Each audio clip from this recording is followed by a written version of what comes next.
নমস্কার, আমি সঞ্জিদা চলে এসেছি পজিটিভ বার্তা বিকাশ টকশো কেরিয়ার কাউন্সেলিং প্রোগ্রামে। আজকে আমাদের সঙ্গে উপস্থিত আছেন বিশেষ অতিথি অধ্যাপিকা নিয়া ইয়াসমিন ম্যাডাম। আমি আমাদের দর্শকের সঙ্গে একটু পরিচয়টা ওনার করে দেব। ম্যাডাম একটু পরিচয়টা দেবেন। নমস্কার, আমার নাম নেহা ইয়াসমিন, আমি বর্ধমান থেকে এসেছি।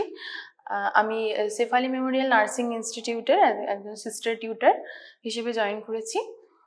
ধন্যবাদ ম্যাডামকে। আজকে পজিটিভ বার্তা কেরিয়ার কাউন্সেলিং প্রোগ্রামে আমরা ম্যাডামকে পেয়ে সত্যি আপ্লুত। আজকে অনেক গল্প কথা আড্ডা তো হবেই ম্যাডামের সঙ্গে। আপনারা জানেন যে আমরা বিগত কিছুদিন ধরেই এই কেরিয়ার কাউন্সেলিং প্রোগ্রাম করছি। মূলত মাধ্যমিক উচ্চ মাধ্যমিক পরীক্ষার পর ছাত্রছাত্রীরা দিশাহারা থাকে এবং তার বাবা মারাও চিন্তিত থাকেন যে আমার সন্তানকে কোন কোর্সে অ্যাডমিশন করলে বা কোথায় অ্যাডমিশন করলে একটা সফল কেরিয়ার গঠন করতে পারবে। তো সেই মোটো উদ্দেশ্যকে পরিপূর্ণ দেওয়ার জন্যই আমাদের এই পর্ব। আজকেও সেরকম একটা বিশেষ পর্ব আমরা রেডি করেছি। মূল বিষয়বস্তু যেটা হচ্ছে যে হেলথ সেক্টরে নার্সিং এডুকেশনের ভূমিকা কতখানি, এই নিয়ে আমরা আলোচনা করব। তো প্রথমে আমি কোশ্চেনে চলে যাব সরাসরি। আমাদের অডিয়েন্স দেখছেন আমাদের প্রোগ্রাম। আমাদের ফার্স্ট কোশ্চেন যেটা, যে ম্যাডাম আপনি প্রথমে শুরুতেই বললেন যে নার্সিংয়ের একজন অধ্যাপিকা, তো এই নার্সিং ফিল্ডে আপনি কতদিন আছেন?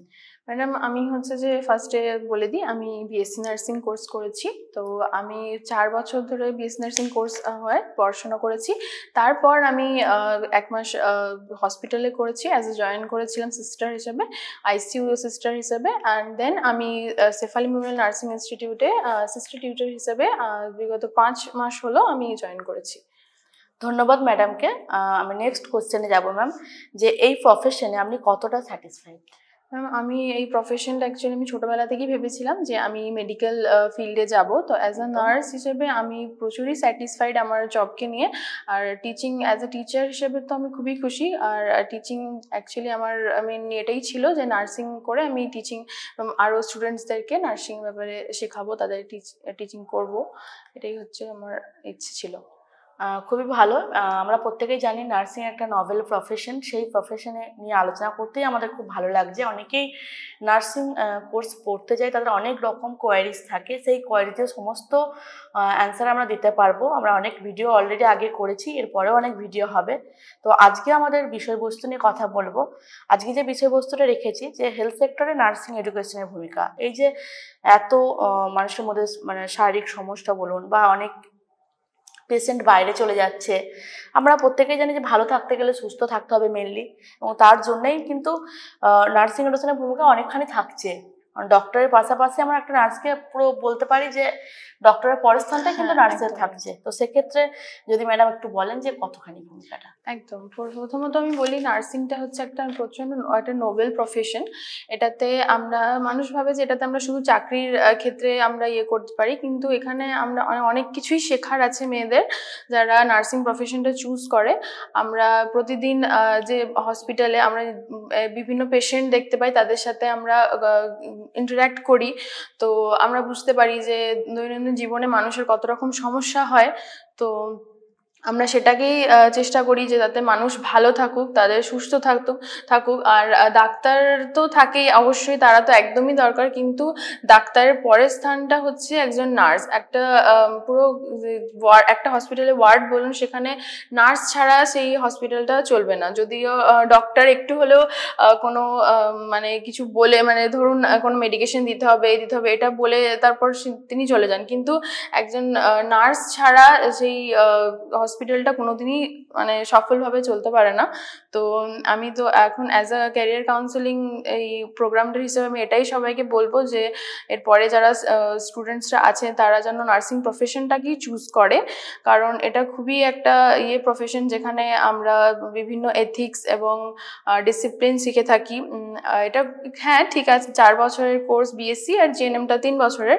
অনেকেই প্রেফারেন্স করে যে আমরা কিভাবে কি করব, এত লং কোর্স, কিন্তু নার্সিং প্রফেশনটা এমন একটা কোর্স যেখানে অনেক কিছুই শেখা যায়। তো আমি এটাই সবাইকে অ্যাডভাইস করব যে সবাই যেন নার্সিং প্রফেশনটাকে চুজ করে, সেখানে তাহলে তারা অনেক কিছু শিখতেও পারবে। প্লাস এখানে অনেকই ফিল্ড আছে, টিচিং ফিল্ড আছে, প্লাস বিভিন্ন আমরা ফরেন নার্সিং, এখন অনেক কিছুই এই নার্সিং ফিল্ডে অনেকই হয়েছে, ইভলিউশন এখন দিনের পর দিন, তো এখন অনেক কিছুই হচ্ছে। তো এখানে ফরেন নার্সিং আছে বলতে গেলে, আপনার নার্সিং এর ফিল্ডটা অনেকটাই এখন হয়েছে। তো এটা আমি অনেকটা ভূমিকা থাকছে। তো টিচিং ফিল্ডও আছে। তো অবশ্যই ম্যাডাম খুব সুন্দরভাবে বললেন। আমরাও দেখলাম যে কোভিড সিচুয়েশনে আমরা যেটা শিখেছি সেটা হচ্ছে যে প্রথমত আমাদেরকে সুস্থ থাকতে হবে, এবং ডক্টর যে ভগবান সেটা কিন্তু আমরা বুঝতে পেরেছিলাম। মানুষ যখন যেভাবে ঘরবন্দি হয়েছিল, সেভাবে ডক্টরবাবুরা যেভাবে রিকভারি করেছে প্রত্যেকটা পেশেন্টকে, তো সেক্ষেত্রে যে হেলথ সেক্টরকে আরও ডেভেলপ করতে হবে আমাদেরকে সুস্থ থাকার জন্য। এবং এই হেলথ সেক্টর এর একটা বড় অংশ বা বড় পার্ট বলতে পারি নার্সিং সেকশন। এই নার্সিং সেকশনে যারা আসতে চাইছেন অবশ্যই আপনার সন্তানকে আপনারা বাধা দেবেন না, অবশ্যই নার্সিং তারা পড়বে। মেল ফিমেল উভয় নার্সিং কোর্সে এখন করানো হচ্ছে ওয়েস্ট বেঙ্গলের বিভিন্ন জায়গাতে। ম্যাম যেহেতু Gobindapur Shefali Memorial nursing college থেকে আছেন, আমি ম্যামকে বলবো যে ম্যাম আপনাদের কলেজ নিয়ে যদি দুটো কথা বলেন। হ্যাঁ, আমি হচ্ছে যে জয়েন করেছি শেফালি মেমোরিয়াল নার্সিং ইনস্টিটিউট, যেটা হচ্ছে ঘুষকরার কাছে গোবিন্দপুর এলাকায়। তো এই জায়গাটা হচ্ছে খুবই ভালো। এখানে আপনারা হোস্টেল পাবেন, ফ্রি ক্যাম্পাস পাবেন, এখানে ওয়াইফাই আপনাদের প্রোভাইড হবে। আমাদের এবার বলি একাডেমিকের ক্ষেত্রে, আমাদের এখানে কলেজ আছে, সেখানে জিএনএম বিএসসি দুটো কোর্সই আছে, সবার জন্য ল্যাব আছে, এবং আপনাদের প্র্যাকটিক্যালস খুবই ভালোভাবে আমাদের শেখানো হয়। এবং আপনাদের যদি স্টুডেন্টসরা এখানে আসে তো তাদেরকে আমরা পোস্টিং বর্ধমান মেডিকেল কলেজে দেওয়া হয়। আমাদের নিজস্ব হসপিটাল আছে, ড্রিমল্যান্ড হসপিটাল বর্ধমানে, এবং ইন্টার্নশিপের জন্য আমরা বর্ধমান মেডিকেল কলেজই প্রেফার করে থাকি। তো সেখানে সেটা হচ্ছে একটা সরকারি হসপিটাল। তো সেখানে তারা খুবই ভালোভাবে অনেক কিছুই তারা দেখতে পায়। সেখানে নতুন লেবারে বলুন ক্ষেত্রে অনেক কিছু মানে সুযোগ পায় সেখানে বেশিরভাগই, কারণ সরকারি হসপিটাল বুঝতেই পারছেন। তো সেখানে তাদের বেশিরভাগ মানে মাসে 3-4 বারই তাদের হচ্ছে পোস্টিং সেখানে দেওয়া হয়, এবং তাদের প্রতিদিন ক্লাস হয়, ক্লাসেস অ্যারেঞ্জ হয়, সবকিছু একটা ভাবে চলে, ডিসিপ্লিন ভাবে আমরা করি। এখানে খাওয়া দাওয়ার ফ্যাসিলিটিসও আছে, সবটাই আছে, হোস্টেল রিলেটেড সবই আমরা প্রোভাইড করে থাকি। ধন্যবাদ ম্যাডামকে, খুব সুন্দরভাবে ম্যাডাম বললেন। আমাদের ডেসক্রিপশনে অবশ্যই গোবিন্দপুর শেফালি মেমোরিয়াল নার্সিং কলেজের ফোন নাম্বার দেওয়া থাকবে। এটা একদম বর্ধমান, যারা ট্রেনে আসতে চাইবেন বর্ধমান স্টেশন থেকে ঘুষকরা স্টেশনে নেমে গোবিন্দপুর শেফালি মেমোরিয়াল যে নার্সিং কলেজ সেখানে কিন্তু একদম পৌঁছে দেবে।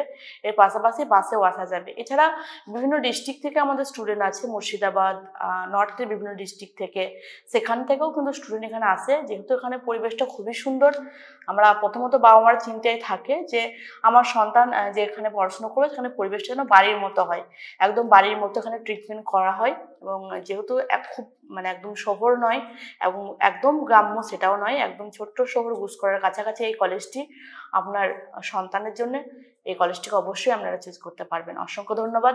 আজকের মতো এই পর্ব আমরা এখানে শেষ করলাম। নমস্কার।